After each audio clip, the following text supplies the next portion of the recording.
Hi, this is Adam Smith, Head of Engineering at Beta Acid. Today we're going to learn enough to be dangerous about Neo4j.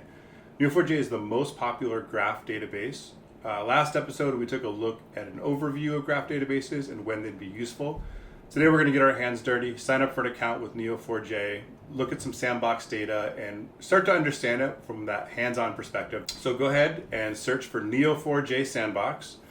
You'll come to this screen here. You're going to click Launch the Free Sandbox. I've already created an account, so you might just have to sign up with your Google account or your email and your password. Once you've done that, you can sign up for a free 3-day sandbox database with some of these pre-built data sets.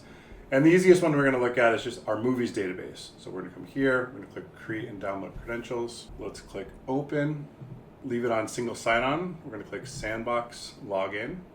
We're going to look at the Cipher query language, which is the query language that Neo4j uses. And here we have the basics. So we have match. So we want to match or find a person, which we're going to call P, where that person's name is Tom Hanks, and just return it. So let's keep it real simple and look at one example. Great. So now we see Tom Hanks comes back. It doesn't include any references to any other movies, any other actors, but that is really the basics. So to build on that last one, we're going to see that we're going to match a person whose name is Tom Hanks, and a person or any entity is in the rounded brackets here, and any relationship are in the square brackets. So what we want to find is, you read it from left to right, we want to find a person with an acted in relationship to a movie where, and this is our constraint, the person's name is Tom Hanks. So let's take a look at that one.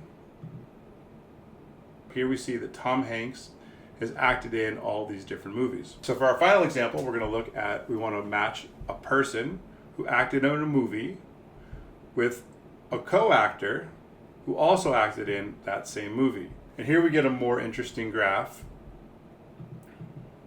And you can start to see the relationships of people who have acted in movies together with Tom Hanks. And this is the type of visualization that can really help in a lot of use cases and where graph databases really shine.